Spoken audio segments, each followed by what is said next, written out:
Okay. Oh, hopefully the network is fine now. Let's see. Let's try that again. Okay. I can't still see myself for some reason. Hello, hello, hello. Can you hear Please, me? Can you hear I me? can hear you. Yeah, I can hear Okay. you, Dr. Bumi. I don't know if you can hear me. I can hear you, but for some reason my video is not coming up. Not sure why. Not sure why, but okay, I'll carry on like this because of our time. You are welcome, Dr. Ronke Sakpere. Thank you very much Thank you, for Dr. coming on Bumi. here. Um, we are talking about the 21st century um, academic, the how do you become a lecturer? What is the lifestyle of a lecturer?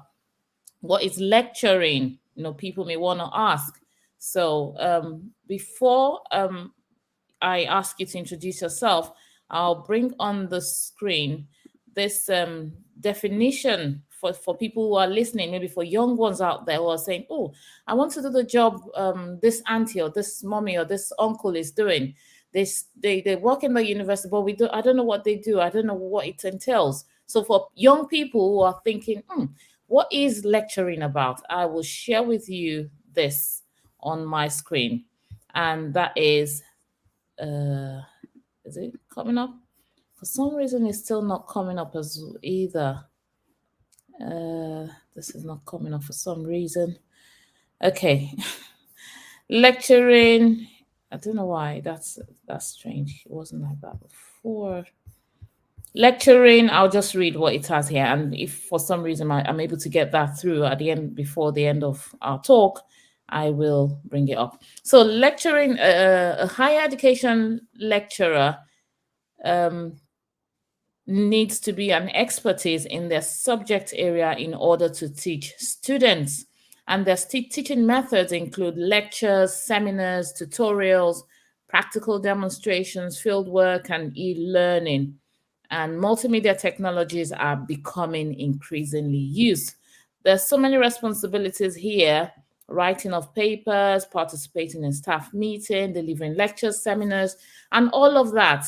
I have an able hand with us today who is going to be talking to us about lecturing, especially in the 21st century where there's so much technology around us. So over to you, Dr. Shakra. Can you please introduce yourself?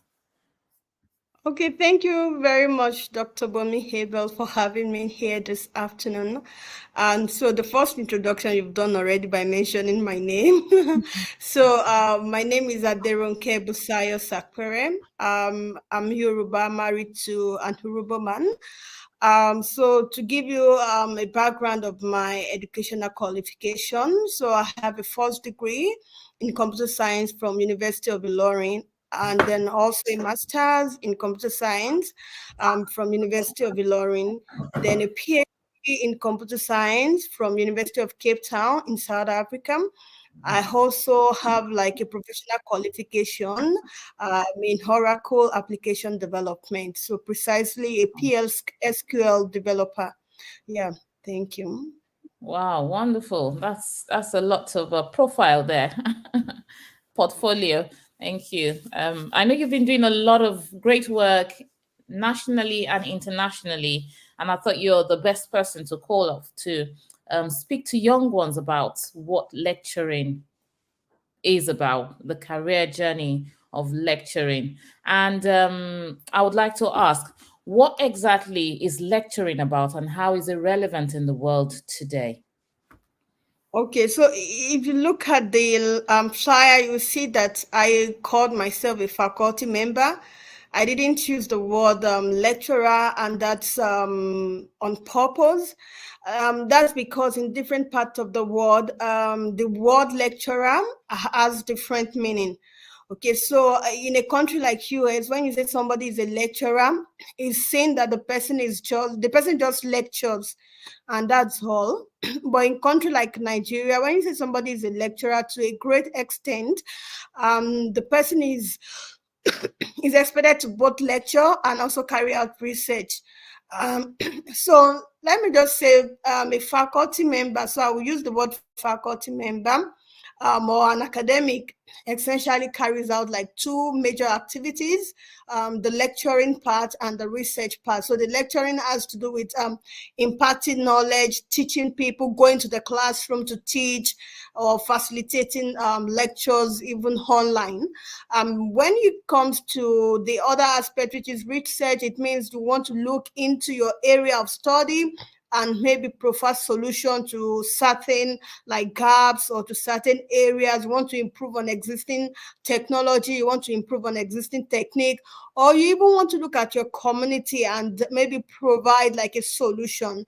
Yeah, so those are the two key things that a faculty member or an academic gets involved in. Thank you very much. Thank you for explaining and differentiating between the terms used in different countries. For the sake of a worldwide audience, I'll use faculty member or lecturer, higher education lecturer. I'll use that. I'll use that so that people who are listening will be like, okay, what does it mean?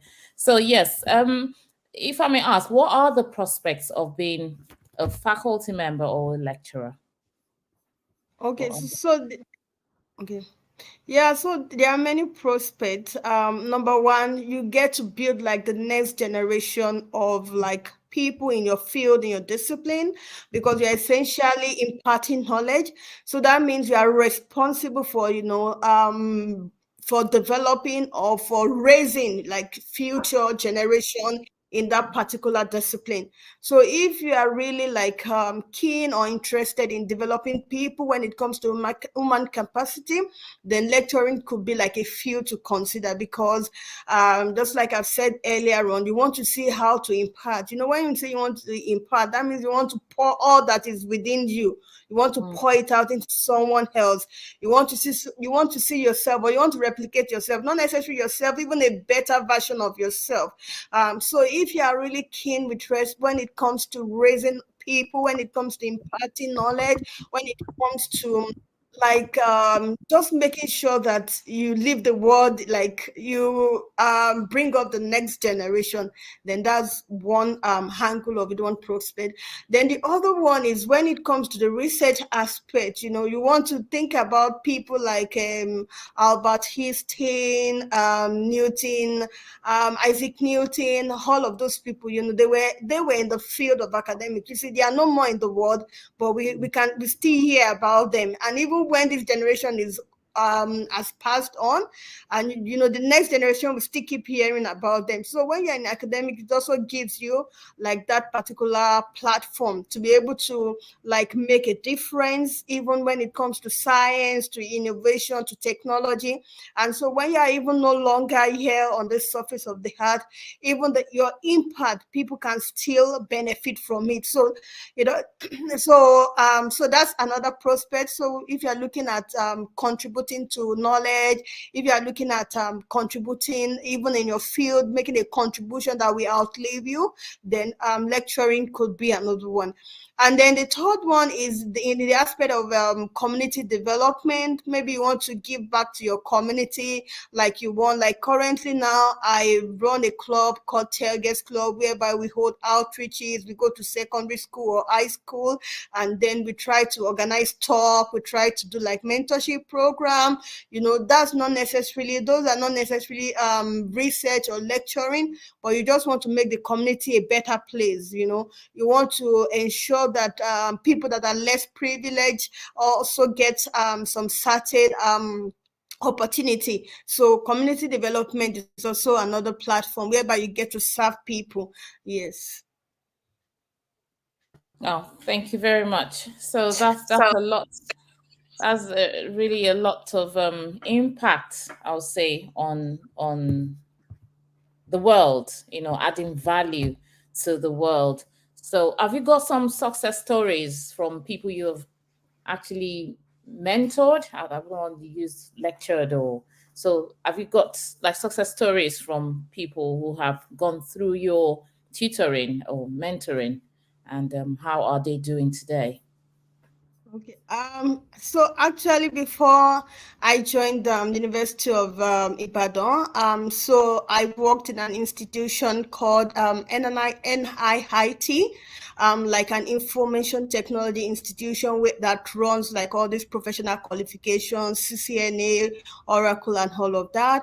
I just, even though my stay there was brief, like 7 months or thereabout, but I remember as far back as then, some of my students walked up to me and said, coming into my class, they were able to understand that, like, because in that center, they take people from different backgrounds.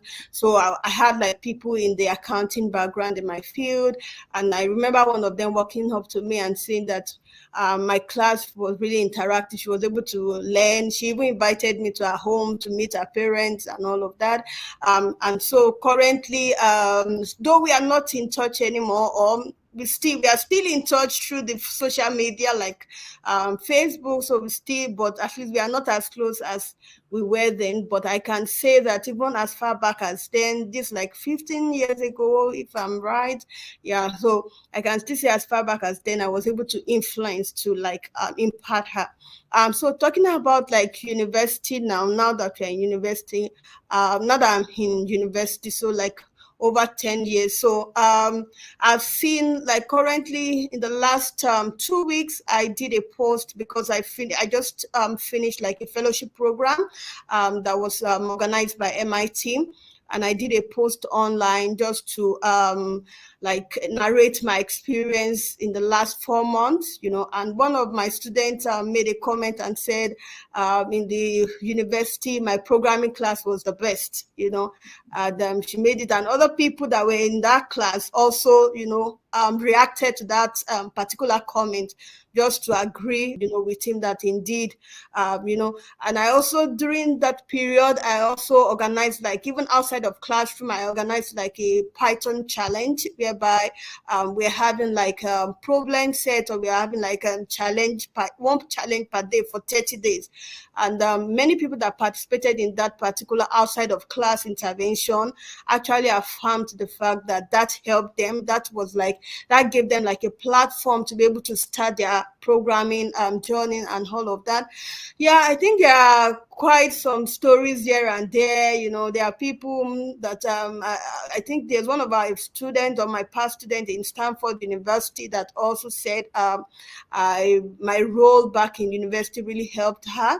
So yeah, there are a lot of stories here and there and there and there. Some are in the social media, so people may want to Google them, or yeah. So I think my LinkedIn profile is open, so people can go there and see some of these things. And then, of course, last year, I was voted as the lecturer of the year in my department. So I want to believe, because I never knew about it, the student just came and brought the award, and like names were suggested and had their highest vote. So I believe that's like an impact, that I've made in the life of students. I give all the glory to God, that because I believe He's the one that has strengthened, because it's not easy going out of your comfort zone, because some of the things I do at times, they are not in the terms and condition of my job. So yeah, we thank Yeah, God for that. wonderful. Going above and beyond what you actually do. So thank you very much. That is the page I'm sharing there, and that is our honorable Dr. Ronke at Sakpere. Thank you very much for impacting lives. I think if nobody has said it, I know you've had so many accolades, and so many people have said, come up to you to say thank you, thank you. I am also contributing my voice to that to say thank you for adding value to your world. Thank you very much for being a shoulder to lean on in the academic setting, because we've heard of stories of different people who have been in charge of other students and how they have been mismanaged and done, rather than adding positivity to their lives, they've gone the other way. So thank you very much for being a shoulder to lean on and being an example in our world today. So and that's the profile, just in case you want to speak to Dr. Sakpere after this. You can reach her on her Facebook page, and you said on LinkedIn as well. LinkedIn. In the Okay, last 1 or 2 months, I've not been active on my Facebook. okay, Yeah, yeah. yeah. So thank you very much for that. Now, the next question is, how do I know? For young people who are asking the question, like, how do I know if lecturing is for me or not? What would I? Is there a specific character? Is there a specific longing? Is there? How do I know that I need to be a lecturer or not? Over to Okay, you. so I will start the other way around, or by saying some things some people should not consider at the moment. So first of all, like we all know, in this part of the world, in Nigeria, lecturers are not well paid. I guess is one of the reasons we are on strike at the moment. So I would say people should not use that as like a criteria to rule out that particular option of career. Because at times it's not all that glitters that is gold. Like recently I was telling, like I made a post on my WhatsApp, and I'm like, I remember when I was in university, when we're in a final year or so, like I was telling a friend I would like to be a lecturer, and the kind of reaction I got, like, lecturer? Like, I was like, he was like, anyway, we'll be sending our children to you. You shall be helping with the mission. But even as far back as then, I never thought I would see myself at MIT. And going to MIT, I was also able to like understudy a professor at Harvard University. And those are the two top institutions. I never imagined, in the last like 20 or 15 years ago, when I was telling that my friend, that I would love to be a lecturer. And I remembered, like, even after school, some of my family members still went ahead and applied, like, for me to get into a bank, all of that. But so my mind, my heart was just in lecturing. And I had, like, close friends, like the professional certification I did, the Oracle application development track, like a friend, we did it together. Our own interest is in the industry, you know. So I will start by saying people should not. I'm not rich. I'm not saying I'm rich. I'm not rich at all. So you understand. So but I'm just saying money is not everything. There are things that gives you, like, joy, satisfaction, that even money cannot fill that voice. I would say, number one, people should follow their heart. People should follow their passion. People should follow what they believe they are created or destined to become. You know, so that's what I would like to say in that context, because currently you see many young ones don't want to come into the field, into the discipline, because they feel like this job is the people on this in this field or in this career, academic career, are not really paid. So I would say that should not be the first consideration. Yeah. So basically, if you want to become a lecturer, so you need to have interest in teaching, in lecturing. You need to have interest in research. Even if you don't have all the interest, even at the inception, some of this interest can be nurtured. So, for instance, when I told that my colleague or friend I was going to become a lecturer, I didn't know anything about research, but as I started the job, I learned on the job. I just had a passion for teaching, but I didn't, even prior to then, I had no, like, formal experience or training when it comes to teaching pedagogy. But these are things that I nurtured. These are things that I learned, on the job, and I'm still learning. So I would say that first, all you need is just the interest, and as you start the career, some of these things can be nurtured. Yeah.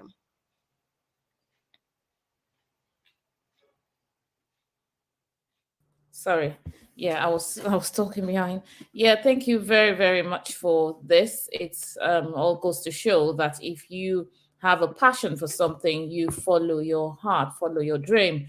And I'm so glad that you were able to say that, even though people are not being paid um large sum of money, especially now, even NASA is on strike, all those kind of all that process kind of it's very discouraging to people. But here you go, you are still sticking to your heart and doing what you love doing best, impacting lives of people, impacting knowledge into people. So thank you very much. Now, my question, from this, let me see now, from this award here, it shows you still have to carry on having certificates and doing programs and traveling to present papers and all of that. So, what steps can people take? Well, can those who want to be into lecturing, what steps can they take to be relevant internationally and not just be a local champion? You're only known within a certain community, but what can be done? Exams, certificates, like you've done. How could they start, or how can they, well, if they are lecturers at the moment and they're still within their own small caucus, how can they expand their knowledge? How can they go international? Okay, thank you very much. I'll say the first step is number one, there's a need for mentorship. Like there's need, to have like mentors. And then number two, they should not be in a hurry. Number three, they could face many rejections. So let me take it the first one and explain further. So when I joined University of Ibadan in 2011, as then, like I said earlier on, I didn't know much about research. I just had like passion for teaching. But then I realized that I need to also go a step further and, have a PhD for me to be relevant, in on the career or on the job, and for me to make like progress. So what I did at that point in time was I just looked at a problem I would like to work on, and then I wrote something about that problem, then showed it to like a senior colleague, and the senior colleague was gracious enough, to like mentor me, to say, no, this proposal is not yet good enough. This is what you need to do. And even as at that time, I've had the interest that I would like to even go abroad and, for my PhD. But I didn't, I also looked at the option of still staying back in Nigeria. So I was, as I was looking at possibility of going abroad, trying to apply, for scholarship, for admission, I was also considering Nigeria. I think it took me like about 1 or 2 years, before I was able to get like a place overseas, like in South Africa, to carry out my PhD studies. So that's why I said the first thing is mentorship. I had the idea, but then I didn't like tailor it, or I didn't write it in the appropriate way. I didn't like really go into literature, but the mentor was gracious enough, to help me refine like my proposal. And then the second one, that I talked about, I said one should not be in a hurry. I applied. It's not the first school I applied to outside of Nigeria to run my PhD that considered me first. Even the school that eventually considered me, that would not be my first application to that school for PhD, and in that particular lab. So the first time I applied, I was not shortlisted even for PhD in computer science in that lab. So I had to apply again. And then this time around, thankfully, I was shortlisted, And so all of that was also coming alongside with the help of the mentor. Remember, I said it took us like over a year to work on the proposal. So you can imagine that the first time I applied to that particular institution, I must have used a proposal, or I must have submitted a proposal that didn't meet the standard. But we had like another year again to refine the proposal, to keep on reading, and so that's the second thing that, when I was saying don't be in a hurry, because if some things takes time, especially when you are new, especially when you don't have prior experience or knowledge, Yeah, so that's the next. Then the next thing I would say is, the third thing I said, you won't be face many rejection. I remember when I was doing my PhD, even though yes, I had a sponsorship, but then I also wish I have like many accolades, like there were other opportunities you could apply for fellowship, like Mm. UNESCO, Google. In fact, all the almost all the other fellowship I applied for while I was on my PhD, I didn't get them. So I would say that I faced like if not over 90% rejection. Even Mm. my first paper that got accepted on the PhD program, it was rejected, I think, 2 or 3 times before it was now finally accepted. And when it was finally accepted, it was now listed as one of the best papers. But you can imagine the back-to-back rejection. In fact, at a point, I went through depression on my PhD. So are you so that's why I'm saying when we get like rejections, but if we like take those rejections in good faith, it's everything can work together for one's good. Even this MIT program I went for, this will not be the first time that I applied for the program. In 2018, I applied and I wasn't shortlisted. So I emailed them and I'm like, you didn't tell me whether my application scaled through. I didn't hear anything. They said, well, maybe I'm still on the waiting list. If I hear from them. So I didn't hear from them again. They had to tell me finally, you didn't scale through. Mm. But then I had to apply again the second time.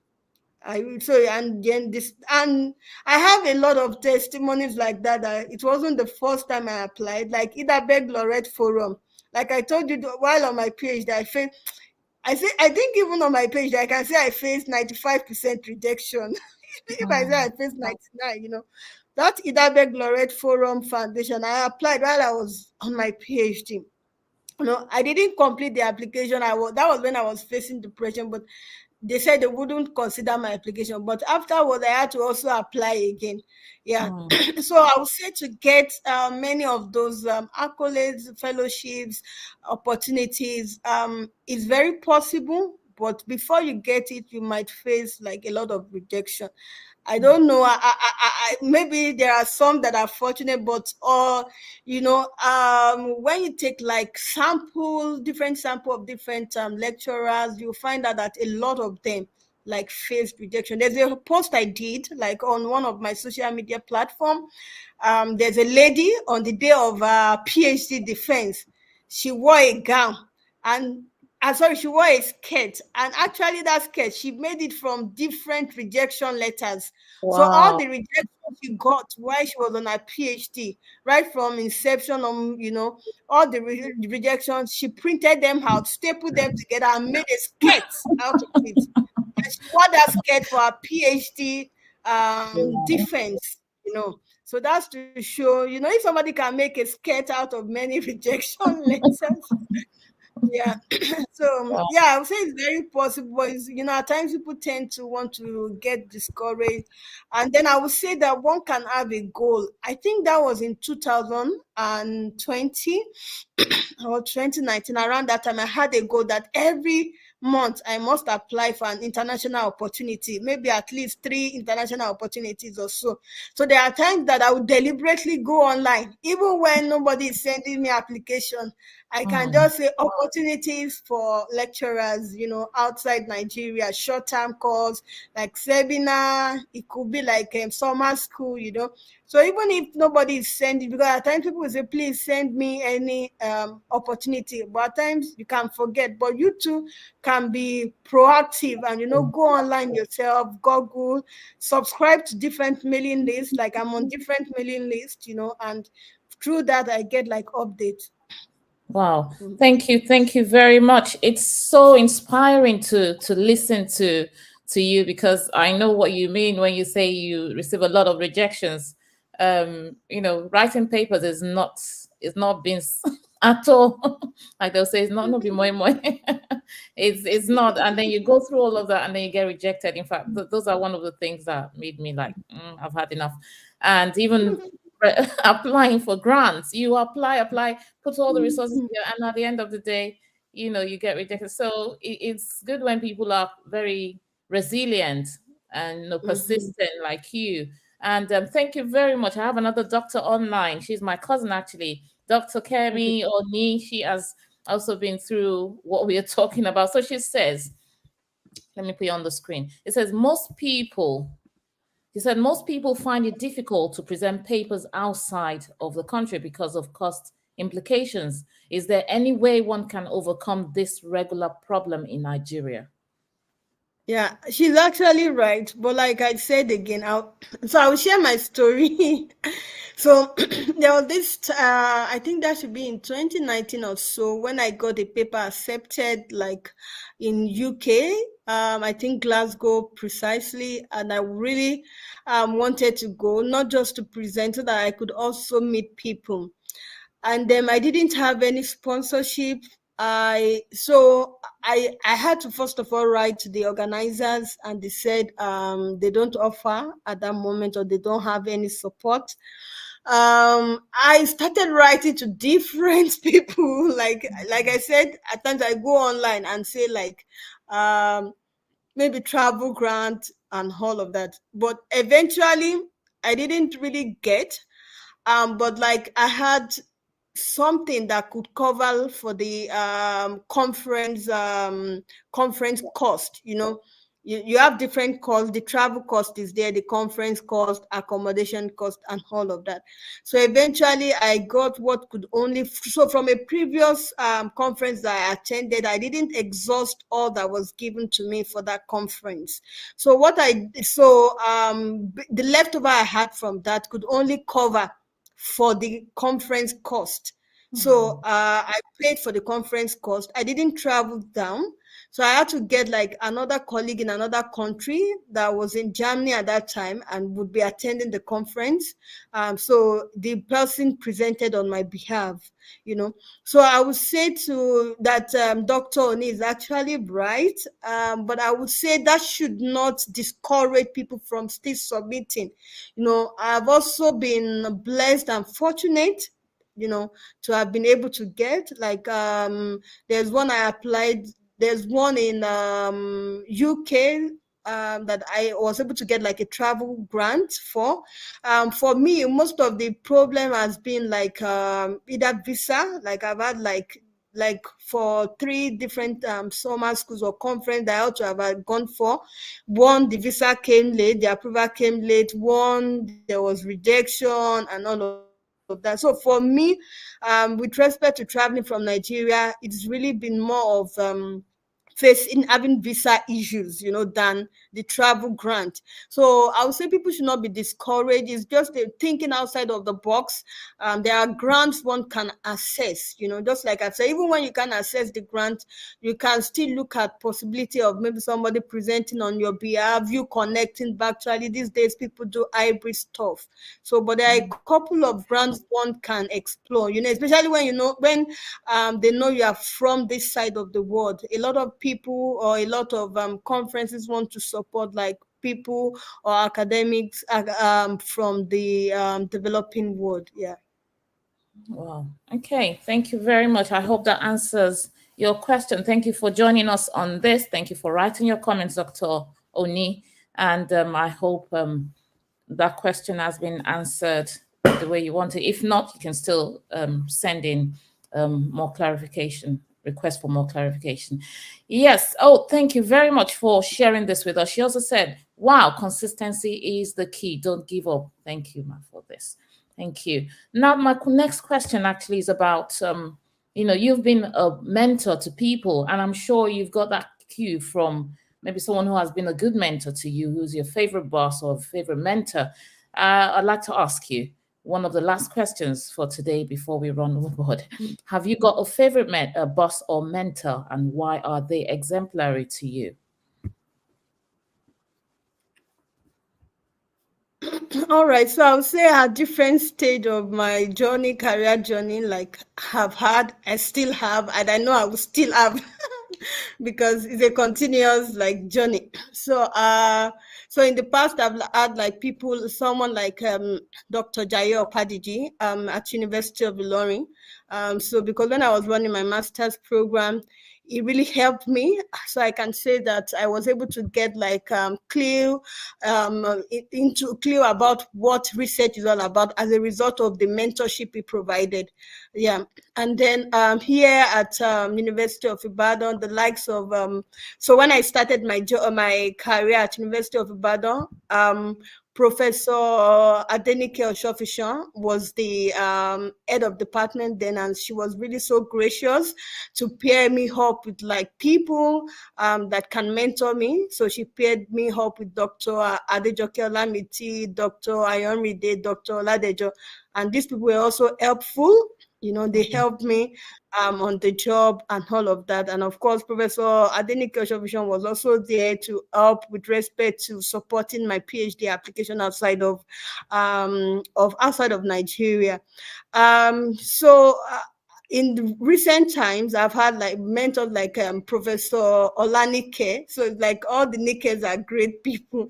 So currently, Professor Olanike Adeyemo has really also been of great help, with respect to growing.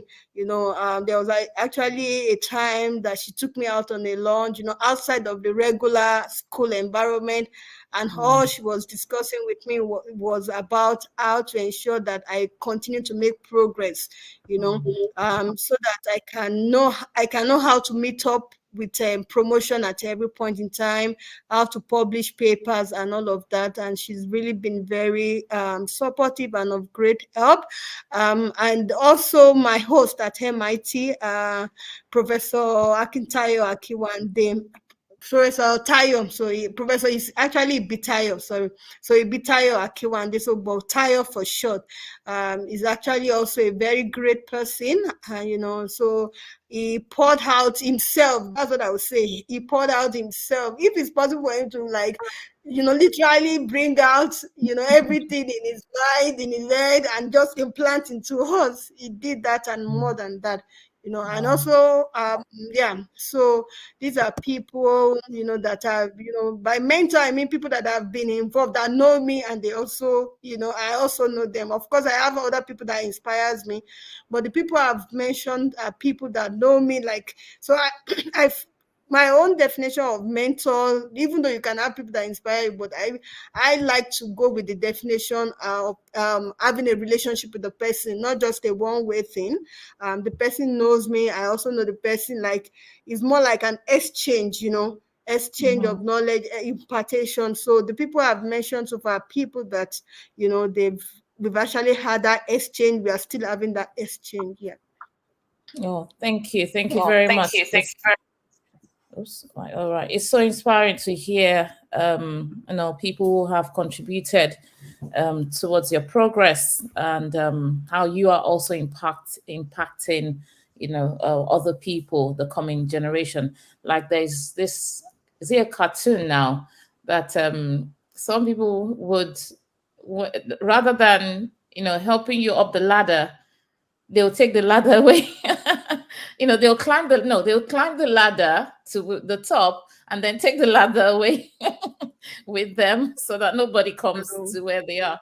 And that is a bit selfish. So thank you very much for what you've shared with us today. It shows consistency, being persistent, not giving up, like Dr. Oni also mentioned, and just doing what you can to add value to the world. So thank you very much. I'm looking at my time that you've spent so much time with us. Thank you, thank you, thank you. And this is where I send a call out to people. Thank you very much for all of the shout outs we've had to Dr. Jai Okpadiji, to Professor Adenike Oshifisong, to Professor Olanike Adeyemo, to Professor Ibitayo Akinwande, and so many other people who have silently even been praying for you. I'm sure you've got a lot of that to say, even with parents and family and friends who were there during your time of your low times. Yeah, you want to say Yeah, and I something? actually forgot. I think I should. Yeah, so my first, so thinking about it, I actually think my first mentor is my dad, because he's also he was an academic. He's retired now, so he's a retired prof. So I want to believe, even though we are not in the same discipline, the people I've mentioned are people that are in my discipline, or related discipline. He is What was in his the name? field of chemistry, Professor Femi Olaufe. Yeah. Yeah. So, growing up in a house, seeing your dad doing the job and seeing him derive joy from that job, even though as Mm. far back as then, even the salary was still very poor. There were days we have like pap and vegetable for breakfast. You share your meat with your siblings, so you don't get a whole egg to eat. So you share the egg, Yeah. yeah. So, but seeing him still doing the job with joy, not Mm. complaining, not murmuring, yeah. So, yeah. So he's also like, I would say he's my first mentor. And even up till now, it still reminds me that I need to actually write a paper. How many people have you written this month? Blah, blah, Yeah. That's So, wonderful. yes. Oh, that's wonderful, wonderful, wonderful to hear. And a family where there are academics. Okay, you can say that again. So that's wonderful to know. Thank you very much for sharing this time with us. I just want to ask. Thank you to those who have connected online. Some have come and gone. Just please remember to share, like, subscribe, and let people learn from this and get encouraged that if they're having rejections, just like any job, you might apply thousand, well, not thousand, but hundreds or tens of applications. Only one will go through, but until you keep doing and keep applying, you will not get that answer you want. So just carry on doing what you're doing, and by the grace of God, all things will work together for your good. Thank you very much for your time. Now, before I go, to those out there, if you know of any, this time, it's a time where lecturers are on strike in Nigeria, and I'm thinking I need to interview some ASU people and find out what exactly is happening. What exactly is the problem? That is beyond me. It's been from generation to generation, and is it still the same problem, or is it a different kettle of fish this time? We want to know. So if you know anyone who is into the ASU community, please send them my way. Thank you very much. And yes, finally, do you have any last words for people who are listening, young ones, old ones, people who are in the academic, people who are thinking of coming into the academic? What is your last word for people? Yeah, so my last word would be that people should not be pressured, to go in on a path that they are not really passionate about, that they are not really interested in. They should follow their own passion. They should also know that,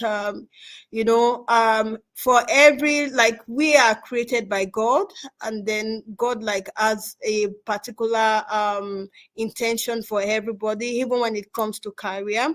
And so they should just allow themselves to go in the way that they believe that God wants them to go, not to be pressured. It's possible. This particular era we have, it's possible to be pressured, either peer pressure, pressure coming from family, pressure coming from people to go on a path that they feel is lucrative, but that's not the only thing that needs to be considered. A lot of things needs to be considered. So that's what I would say. People should not be pressured, to go into what they are not passionate about. They should not be pressured to go into what they believe God is not really God did not destine them for, so people should not be pressured. Yeah, people should not be pressured, because when you work under pressure, when you try to please people, you will not have joy, and there's nothing that supersedes having your joy, even if all you're earning is 10 kobo like me. But if you have the joy, then that supersedes every other thing. So joy, yeah. And I also want to thank you, because I know you actually reached out to me since last year. Things became busy. Then when I was running my program at MIT because it's also very stressful over there. I didn't really want to like commit, and in my mind I'll be thinking as we are doing the interview or the interaction, there's a paper I need to submit, there's an assignment I've not turned in because it was really hectic, So I just wanted to make sure that when I'm doing this, my whole being is there, and I'm not thinking of maybe something I need to submit and all of that. So thank you for your patience. I'm really grateful for the patience. Yeah. Thank you. So yeah, thank you. Thank you. Thank you. Thank you very much, Dr. Sakpere, for this beautiful time of 47 minutes chatting with you about being a lecturer in the 21st century. Actually, one question has just popped up in my mind, and I'm thinking, do I ask? Do I not ask? So I need your permission now. Do I ask? I'm all yours. I'm all yours today. Okay, now that I mentioned 21st century, I'm thinking, well, in Nigeria, when you talk of technology, they're Okay. not there yet with the developed world, or the developing world. So how was lecturing? How did the higher education cope with the COVID period? I wasn't I didn't know what happened, so I need to ask you: how did people cope? Was it done, or was it just cancelled till people could come in for face to face? How did you cope with technology? Okay, so firstly, I would say that I will answer your question, but I would say that even though we are faced like with problem or with barrier when it comes to technology, we shouldn't allow that to like discourage us. We can make do with what we have at the moment. It might not be the best, so I'll start. For instance, the 30-30 challenge I told you that we had, like the outside of classroom intervention, because it was actually like an online, like on online intervention, and it was WhatsApp group we used. It was Wow. WhatsApp we used. You can imagine when students need to send me their code, they will send it to me on WhatsApp, like Python code. They Wow. send it on WhatsApp. At times they do screenshot, share with me. So I would say we can make do with what we have at the moment. Like a class I taught last year, Python class that I taught last year. When I did a survey, I found out that over 30% of the students don't have laptop. Over 30%, Wow. and you can't, we want it to be practical. But I Mm, realized that virtually all of them own a mobile phone. And so what mm, we did was there's this IDE called PyDrot. So it runs is a Python integrated development environment that runs or works on mobile phone. So you can actually use your mobile phone to write Python code and run it and get results. You oh, understand? So that was what I introduced. So people that didn't have like laptop, they used that. And they were writing some codes, like it was not just all about simple code. Some of the codes were codes that could compute CGPA, cumulative grade point average. Some of the mm, codes they wrote using the phone were codes that could help people, that could help with simulation of ATM, mm, automated teller machine, how to get, if you want to withdraw, you want to accept cash, you want to change your pin, little exercises like that. They use, some of them had like hundreds of lines of code, and they use mobile phone.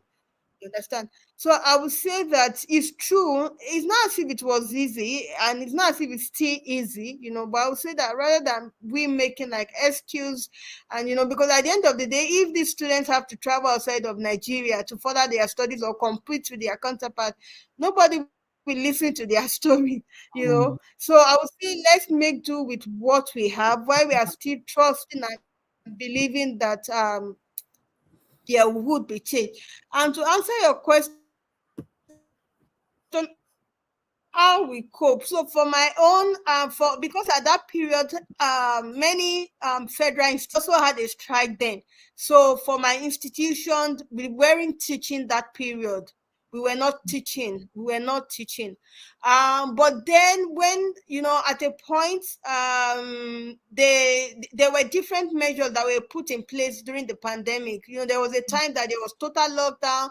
There were a time they lifted the ban. So by the time they lifted the ban, even though at that point the strike was over for my institution, we had to use Moodle. So Moodle is a learning management system, like a learning management platform.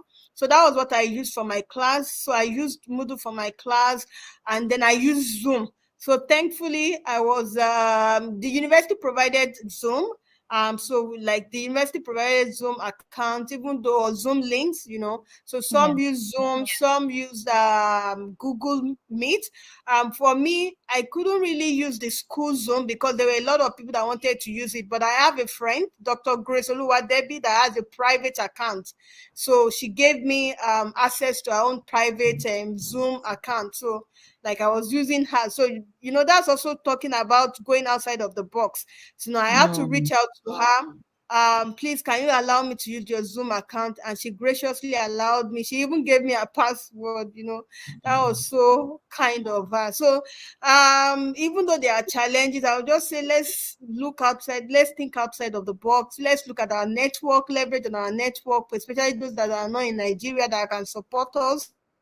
Like I just mentioned, I got Zoom link of a friend or a colleague because we got to know each other through on this platform of academics. So yeah, so that's what I would say. Oh, wow. Wow. That's wonderful to have a support system around building a support system, even in the academia, because it's all about collaboration. The world is all about collaboration and working together. Yeah. So just, it was really touching to hear that people who are studying computer science don't even have a laptop to do the work they need to do. It's so heartbreaking.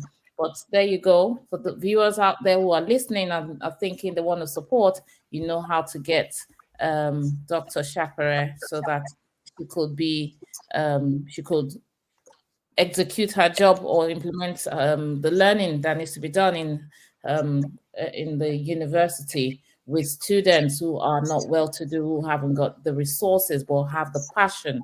So there you go. Do what you think you can do to support. Thank you very much. And I think we'll call it a wrap there.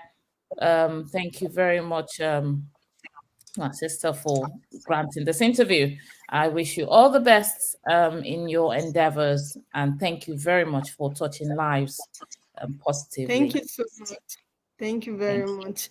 Thank Have a you good for reaching out to me, and thank you for having me. So thanks to everyone that has joined, and those that asked questions, Dr. Onioluwakemi, and every other questions and comments, and even those that will view this afterwards. yeah. Let's keep Thank you. imparting life. Let's keep making our contribution.